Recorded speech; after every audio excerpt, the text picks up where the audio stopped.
잠언 1장 1절 말씀. 다윗의 아들 이스라엘 왕 솔로몬의 잠언이라. 솔로몬의 잠언이라고 되어 있지만은 전체를 솔로몬이 다 쓴 것이 아니고 솔로몬이 중심이 되어서 여러 명의 저자의 합작품이 잠언의 내용이 됩니다. 잠언은 31장까지 있는데 그 중에서 가장 많은 부분이 솔로몬의 잠언이고 다른 몇 명이 함께 합작품이라 할 수 있겠습니다. 2절에서 5절까지 잠언이 왜 쓰여졌느냐, 잠언의 목적이 분명하게 기록됩니다. 2절 말씀. 이는 지혜와 훈계를 알게 하며 명철의 말씀을 깨닫게 하며 지혜롭게 공의롭게 정의롭게 정직하게 행할 일에 대하여 훈계를 받게 하며 어리석은 자를 슬기롭게 하며 젊은 자에게 지식과 근신함을 주기 위한 것이니 지혜 있는 자는 듣고 학식이 더할 것이며 명철한 자는 지략을 얻을 것이라. 잠언이 왜 우리들의 영적인 생활에 필요하냐? 세상살이의 잠언이 하는 역할이 뭐이냐? 특별히 3절 말씀, 3절 우리 같이 읽겠습니다.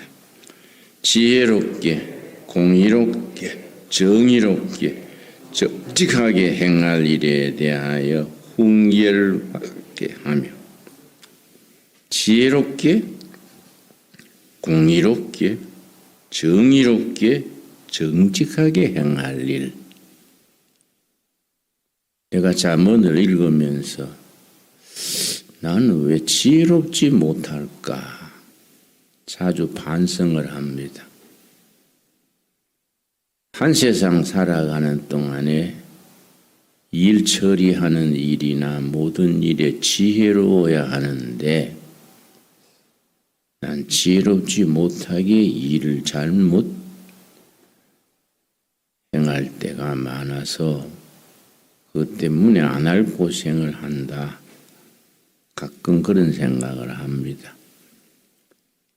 잠언을 읽고 또 읽고 읽어서 지혜로운 사람 되고 공의로운 사람 되고 정의롭게 행동하고 정직한 사람 되는 일에 대한 기준을 잠언이 제공해 줍니다. 내가 구리에서 목회를 할 때에 한 40대 부부를 전도를 해서 내가 세례를 주고 나중에 집사가 되고 구역장까지 된 부부가 있었습니다. 그분들이 하는 행업이 식품점이랬습니다. 뭐 햄 같은 거, 이렇게 식품 이런 걸 이제 파는 가게인데 둘이가 신혼 때부터 시작해서 가게가 셋으로 늘어나고 아파트도 2채가 있고 참 열심히 살았습니다.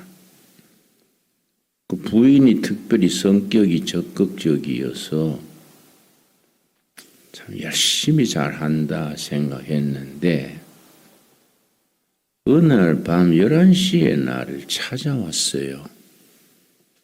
교인들이 밤 11시에 목회자를 찾아오는 경우가 드물거든요. 둘이 날 찾아왔는데 둘 다 얼굴이 헬쓱하게 큰 변이 생긴 것처럼 와서 내가 왜 무슨 일로 이렇게 밤중에 찾아왔는가 그랬더니 부인이 앉으면서 목사님 우리는 망했어요. 무슨 소리요? 둘이서 그렇게 열심히 잘 하는데 망할 일이 뭐가 있어? 뭐 집에 불이 났어, 뭐 가게에 뭐 도둑이 들었어, 왜 그래? 그랬더니 둘이 얘기하는 거예요. IMF 나기 전에 그 부인이 활동적이니까 친구한테 보증을 썼어요. 틀림없다 싶어서 보증을 썼는데 IMF에 망했어요. 그 친구가. 보증을 썼으니까 우리나라 이 보증제도 고쳐야 됩니다. 미국은 보니까 이런 보증제도가 없더라고요. 망하면 자기 혼자 망하지. 물귀신멸에 뭐 보증 쓴 사람 다 망하잖아요. 그래서 가게 셋 다 날아가고 아파트 2채도 넘어가고 애들이 셋인데 5 식구가 길에 나앉게 됐다는 겁니다. 내가 참 얼마나 안타까운 일입니까? 그래서 내가 야 이 사람들아 둘째 집사인데 성경적으로 했어야지. 성경에 보증 서지 마라 했는데 보증 서달라고 오면은 나는 서주고 싶은데 내가 둘의 교회 집사다.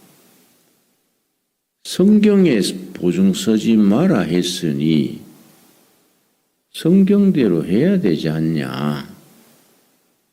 그 내가 보증은 못 선다. 그 대신에 지금 내가 도와줄 수 있는 거, 뭐 5천만 원이면 5천만 원, 뭐 얼마 내가 도와주겠다.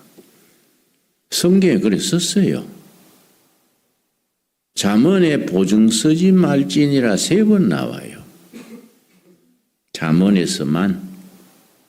그러고 보증 서달라고 오면은 그때 구제해 줄 수 있는 만큼 구제해 주고 보증은 서지 말지니라.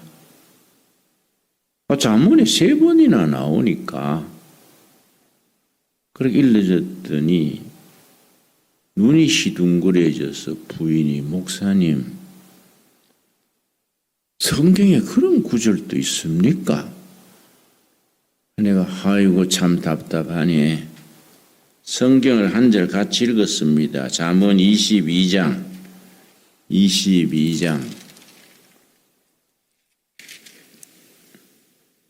26절 말씀.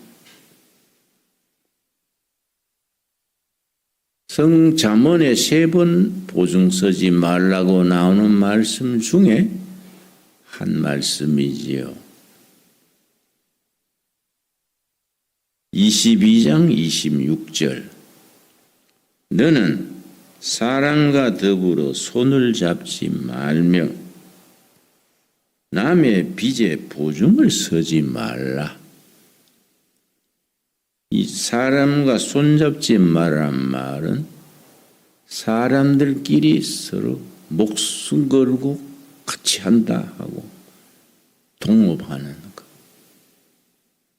서로 간에 손잡고 우리가 죽을 때까지 같이 하자. 하늘에 대고 맹세하자. 손을 잡고 흔들면서 그런 짓 하지 말고 보증 서지 말아라. 그 내가 이 말씀 읽어줬더니 그 부인이 참 깜짝 놀랄 말을 하더라고요. 목사님, 우리 집안이 보정에 망한 건 목사님도 책임이 있네요. 그래 내가 그건 무슨 소리요? 자기가 보증 써놓고 망해가 나한테 왜 또 날 끌어들이냐? 그랬더니 목사님, 우리는 목사님한테 전도받고 세례받고 집사 서고 후원장까지 했는데 지금까지 한 번도 성경에 보증 서지 말아라고 했다는 걸 한 번도 안 가르쳐 줬습니다. 목사님이 가르쳐 줬으면은 보증 안 썼을 거 아닙니까? 목사님이 안 가르쳐 줬기 때문에 잘한다고 한 거 아닙니까? 그러니까 할 말이 없더라고요. 그건 말이 되네. 그러고 참 그 길을 이끌어 달라고 기도하고 해줬는데 상당히 나한테 그게 충격이랬습니다. 왜 안 가르쳐 줬냐? 그렇게 새벽마다 설교하고 수요일 주일 설교하고 하면서 잠언에 보증 서지 말라는 말이 있다. 이걸 한 번도 가르쳐 준 적이 없다. 자기는 목사님 밑에서 신앙생활을 10몇 년간 했는데 그런 걸 배운 적이 없다 이거예요. 그래서 내가 참 교인들에게 말씀을 제대로 가르쳐야 되는구나. 나한테는 아주 그게 충격이랬습니다.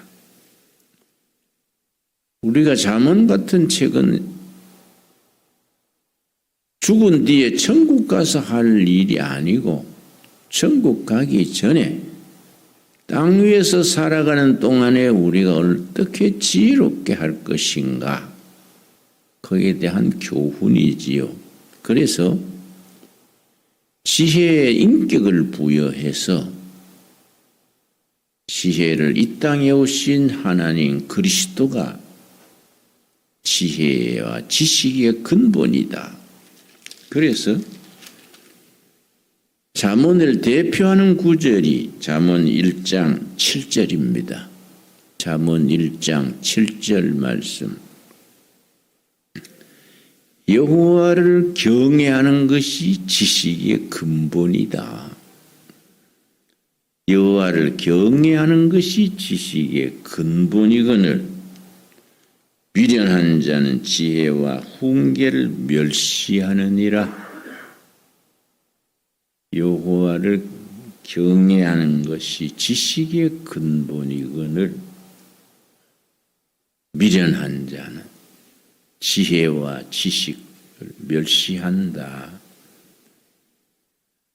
그래서 내가 아는 기업 경영인 사장님 한 분은 자기 기업의 경영 교과서가 잠언이라고 했습니다.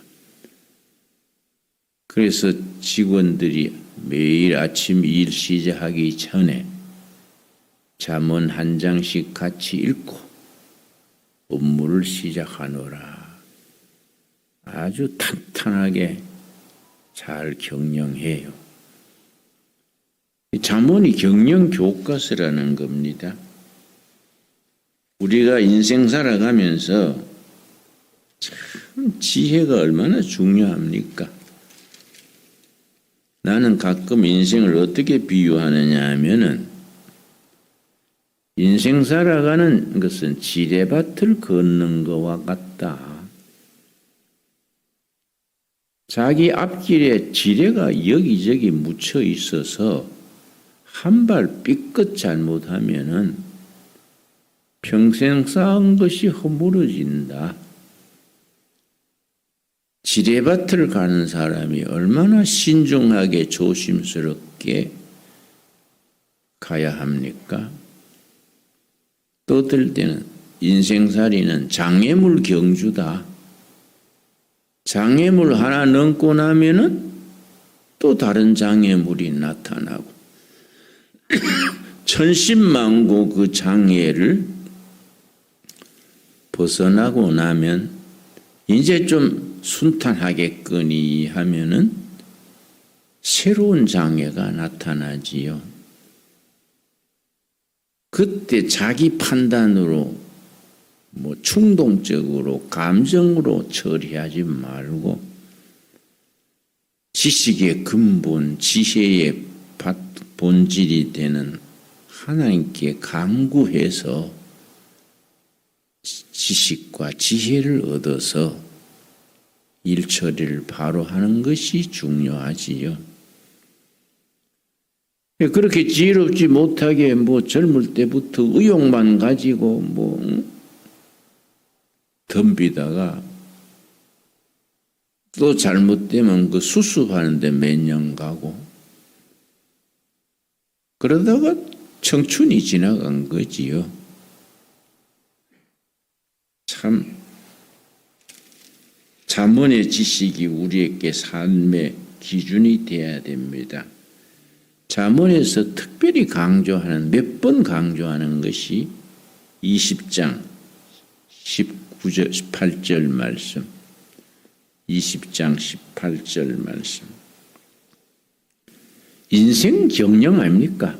가정 경영, 사업 경영, 생활 경영 인생은 경영입니다.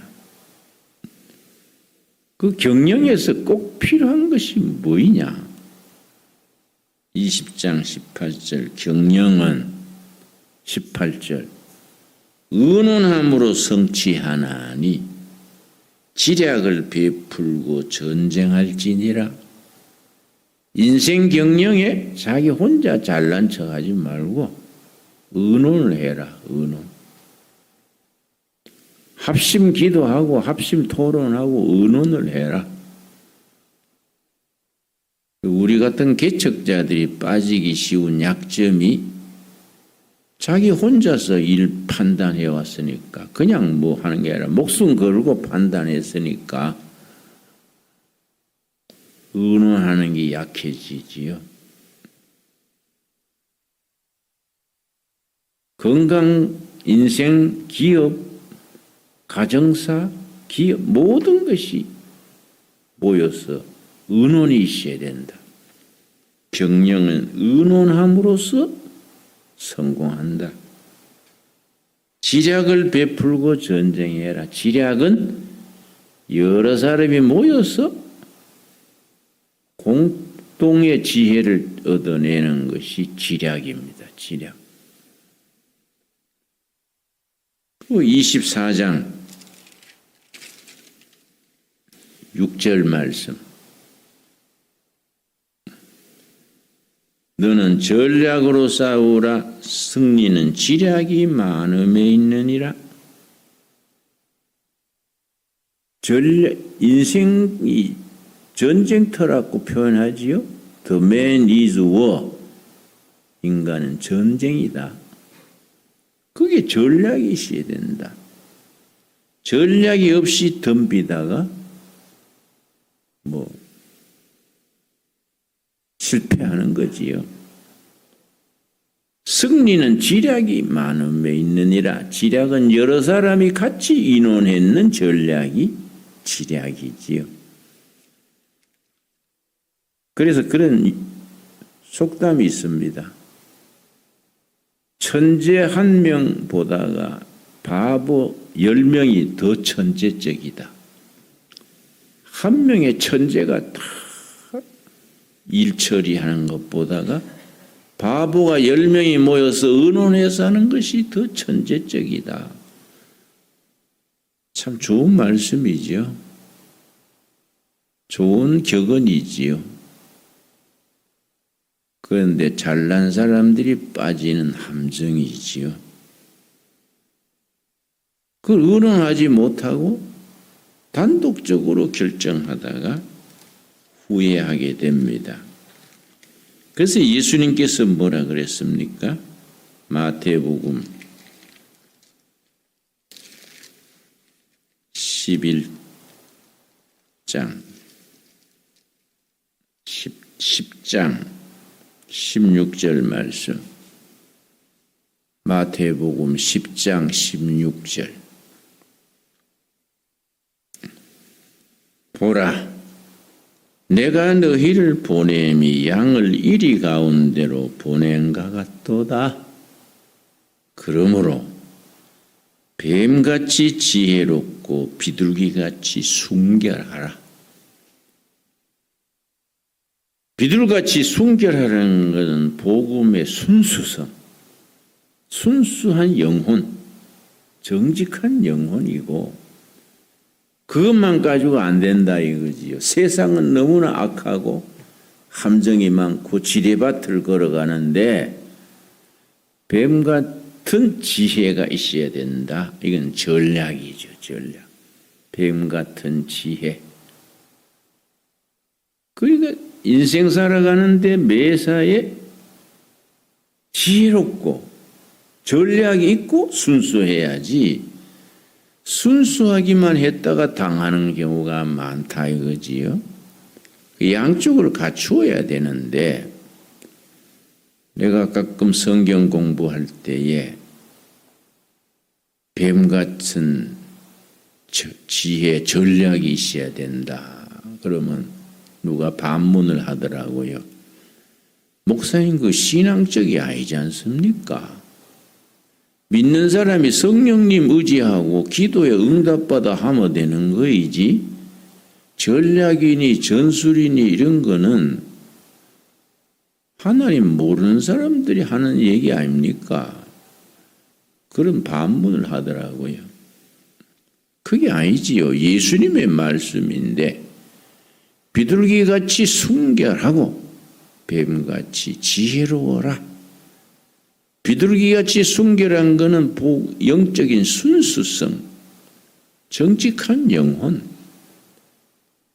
뱀같이 지혜로운 것은 모든 일에 대처하는 전략, 전술, 이런 걸 겸해야 된다 이거지요.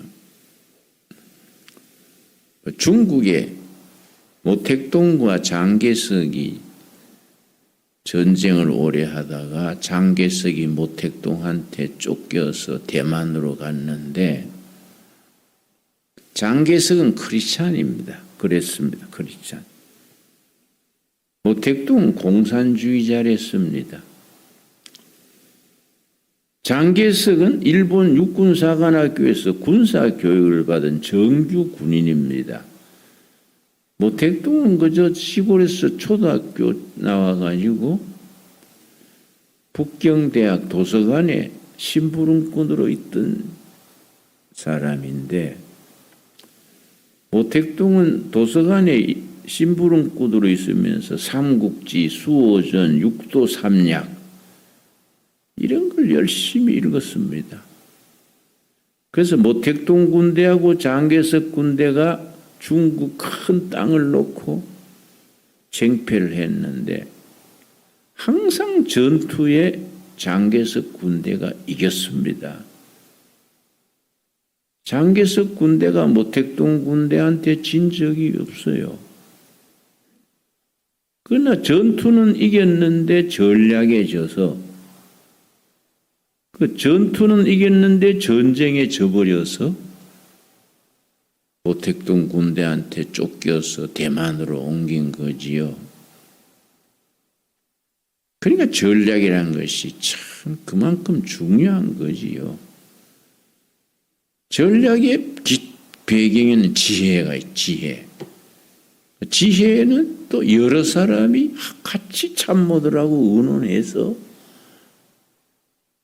지략을 가지고 전쟁에 임해야 된다. 그래서 전략이 얼마나 중요하냐는 것이 장개석과 모택동 경우에 알 수 있지요. 그런 큰 판을 얘기하기 전에 우리가 가정생활, 자식 키우고 인생 살아가는데 작은 일에도 마찬가지입니다. 한 번 삐끄덕 잘못하면 내가 구리 두레교회 집사 보증 썼다가 망가진 평생 쌓은 것이 거기 한 번 보증 잘못 써서 삶이 허물어지는 게 그런 일들이 얼마나 안타까운 일입니까? 그래서 우리가 인생 사는 것을 쉽게 살 게 아니지요. 그래서 마음을 다스려라. 성경 말씀에 무릇 인생살이 다스려야 될 것이 있다. 잠언 16장 32절 16장 32절 자기 마음을 지혜롭게 정의롭게 잘 다스리는 것을 잠언은 아주 강조합니다. 잠언 16장 32절 노하기를 더디하는 자는 용사보다 낫고 자기의 마음을 다스리는 자는 성을 빼앗는 자보다 나으니라. 장군이 전쟁에서 성을 뺏는 것보다가 자기 마음 다스리는 것이 더 중요하고 더 어렵고 더 심각한 것이다. 자기 마음 다스리는 것이 신앙생활 아니겠습니까? 16장 32절 우리 한번 같이 읽겠습니다. 노하기를 더디하는 자는 용사보다 낫고 자기의 마음을 다스리는 자는 성을 빼앗는 자보다 나으니라. 여러분 지난 생활 쭉 인생 되돌아보십시오. 자기 마음을 다스리지 못해서 헛고생한 게 얼마나 많은지 자기가 자신을 알지 않습니까? 그러니까 이 잠언의 말씀이 우리 인생의 교훈이 돼야 되지요. 삶의 지침이 돼야 되지요. 그래서 잠언 뒷부분에 30장 24절 말씀 인생살이 적은 일이나 큰 일이나 지혜롭게 처신할 것에 대해서 잠언이 가르쳐 줍니다. 30장 24절 땅에 작고도 가장 지혜로운 것 넷이 있나니 지상에 작지만은 지혜로운 것 넷이 있다. 곧 25절 곧 힘이 없는 종류로 된 먹을 것을 여름에 준비하는 개미와 약한 종류로 된 집을 바위 사이에 짓는 사반과 임금이 없어되 다 때를 지어 나아가는 메뚜기와 손에 잡힐만 하여도 왕궁에 있는 도마뱀이니라. 작은 생물이지만 지혜로운 것 네 가지가 있다. 이 잠언 같은 책에 괜히 메뚜기 무슨 얘기 왜 도마뱀 얘기가 왜 나오겠습니까? 거기서 우리가 인생의 지혜를 배워야 된다. 예를 들어서 26절 말씀 약한 종류로 된 집을 바위 사이에 짓는 사반. 사반은 우리 다람쥐 정도 되는 다람쥐와 토끼 중간쯤 크은 중동 지방의 짐승이 사반입니다. 다람쥐보다는 크고 토끼보다는 적습니다. 이 사반인데 사반이 왜 지혜롭냐? 자기 약한 것을 아는 거예요. 그래서 자기 집을 어디에 짓느냐 하면은 바위가 갈라진 틈, 자기 몸 하나 겨우 들어갈 수 있는 바위 갈라진 틈에 자기 집을 짓는 겁니다. 밖에서 무슨 뛰어다니다가 자기보다 큰 짐승이 해치려고 달궈들면 얼른 자기 집 속에 들어가 버리지요. 그러면 자기 해치려는 짐승은 자기보다 크니까 따라 들어올 수가 없는 겁니다. 큰 바위 갈라진 틈에 자기를 보호받고 자기보다 강한 짐승에서 자기를 지키는 거지요. 그런데 여기서 이제 영적인 의미는 뭐이냐? 자기 자신을 보호해주는 바위. 그 성경에서는 그 반석이 곧 예수 그리스도다. 그렇게 신약에 가면 일러줍니다.